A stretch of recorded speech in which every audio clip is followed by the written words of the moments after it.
married to a former housewife for a hot second. Friend of, yeah, from Atlanta. Friend of. But Simon, I mean, looked great. They seemed Alexia was there. Marisol was there. They are friends from Girls Trip. We have that a lot of the housewives. Let's not forget, we still have Girls Trip 3 coming. I mean, is anyone? Andy says we're going to get a lot more Girls Trip in 2023. Are we still loving Girls Trip? Seems like the network is. No. Well, I'm sure look, I mean, why wouldn't they? It's like a genius idea and cheap to produce. We're going to Dorinda's Bluestone. It already exists, although Thailand, I mean, to fly everyone to Thailand has to be more. Take a ride on the elephants. There'll be a lot of controversy about that. There's a lot. I was in Thailand, and really a lot of people feel you shouldn't ride the elephants. I wrote the elephants when I was in Thailand. I mean, it's Thailand. I'm getting a picture on an elephant. Sorry. I mean, bring on the haters. At least I'm being honest with you people. At least I'm being honest. What else can I say to you? Oh, you know who? I'll bring this up. So you know who listens to our episode? They listen to you and me. So I interviewed recently. I don't like to say before, so let's not get into who, but I interviewed 2 people from the one, the only, Buying a Beverly Hills. So we're talking to these people, and the subject of children comes up. I'll keep it vague. And this one girl says to me, yeah, I know. And you don't like children. You just said it. As soon as she said it, because I can pretty much I can't remember a lot, but I think I can remember usually where I said it. So she's like, you don't like children.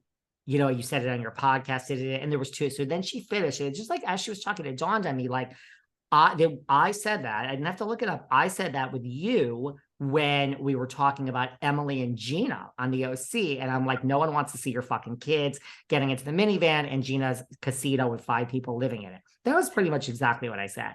So I didn't understand why they listened. So I said, what do you mean? I did it. And she's like, no, you. When I heard I was coming on your podcast, I was like, let me go. So apparently you and I also talked about Buying Beverly Hills, and we better be careful what we say.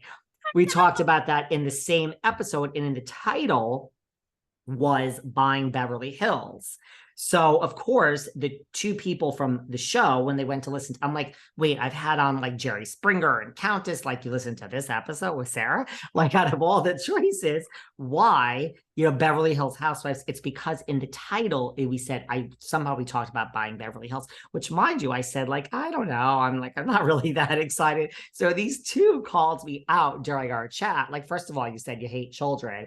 And the second of all, you said you ain't sure about our show. And I'm like, okay, well, first of all, listen, I love being called out. This is why I love my Kelly Dodd. We had an issue. She texted me, told me to go fuck myself. That was so great. I love that. So it's just be honest. So I'm like, okay, listen, I stand by the fact that I don't want to see Emily and Gina putting their kids into the fucking Suburban. That doesn't necessarily mean I hate kids. I mean, I do kind of hate them. I'll be honest. I kind of do. But I am all for people having them. I just don't want them anywhere near me until they're of a certain age. And she's like, no, you didn't really say you hated our show. I said, listen, I'll be honest. I love Selling Sunset, and we have $1 Million Listing LA. And I just didn't think we needed, but I said, because of this interview, I have watched now every single second of every episode for Buying Beverly Hills. Loved it. What do you think? Loved it. Loved. Really? Yes. What do you love about it? I have not watched yet. I just love a real estate show. $1 Million Listing LA, $1 Million Listing New York, Selling Sunset, Selling the OC, Selling Tampa, which is canceled. I love real estate porn. I mean, to me, especially New York and LA, because it's the 2 places that I live. So there's that, I like that. It's really, in a way, the guys are divas in this show. So a lot of the drama is such a stereotypical thing to say, but it's not really the women. It's not the bitchy women in the office. It's the guys are grow a pair dudes. They're the ones having this. It's mixed, which is how Selling the OC was. It was men and women. So I love that there's guy drama between some of the bros.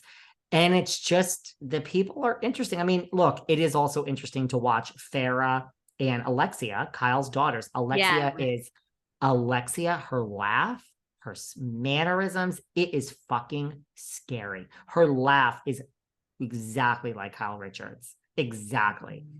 Don't expect to see Kyle Richards at all. At all. She is on a like a live thing where Farrah gets engaged and they call Mauricio and Kyle is there. And Kyle's like, hi. That's it. You don't even see Kyle in person at all. So if anyone's watching for Kyle, you're not going to see her. I imagine that's a thing between the networks. And Oh, I mean, I'm sure they're not going to do crossover. I mean, Kyle, like we've said, Kyle's so associated with Beverly Hills, such a staple there. They're not going to do anything. I mean, it's going to be interesting to see because, again, I think Kyle will be back for the next season of Beverly Hills. I mean, how much do they use Mauricio? Because every time they put Mauricio on and he's wearing that agency hat is another cross promotion to head over to Netflix and watch. Maybe they don't care. I mean, as long I don't as think I don't think Netflix can care, Netflix but I doesn't care, think but Bravo it's might have. Bravo. And the thing is, this is my opinion. We have $3 million listings next year. Frederick quit. I don't know why. And David and James from the agency quit. So we're only getting Josh Flagg, Tracy Tudor, and Josh Altman. I believe, this is my opinion, that David and James quit because they work at the agency and they can't be part of this show yet. But I think whatever the time limit is, I mean, they're hoping that this is the next Selling Sunset. And I bet you David and James will eventually be on Buying Beverly Hills. But I think the first step was to sever the Bravo contract and let a year pass or whatever it is. Do you think that Buying Beverly Hills is on the same page as Selling Sunset? I think nothing in this world that has ever existed other than the Hills and maybe Beverly Hills Housewives is on the level of Selling Sunset. Nothing. Such a good show. So I wonder, it's phenomenal. And I think you should watch Bling Empire. I think it's right up there. I have to watch. I know I have to watch. I'm so overloaded with shows. I just, I watch so many of the TLC ones. It's like, it's just like you go down the list. I'm like, by the time I watch those, I watch all, Potomac, Salt Lake. I'm caught up on, all I'm like, oh. Shame on me with Potomac and Salt. I got to get back on the wagon. I got to get back on the wagon. I'm just, you know what it is? It's like there's nobody scheduled at this point from that cast. I love Potomac. I just am like, okay, girl, fall a little behind. Look, I did do an in-person Miami Housewife yesterday, and perhaps one of their appendages. I mean, it was this woman plus somebody else in their life. So we got that coming. I had to go to the studio and all this, and they were late and we had to call into Bravo. Sarah, life is not, guys, behind the scenes, trust me, I got a lot of shit going on. You know what I mean? I'm like, just as this was set up, I'm like, well, what if they're late and like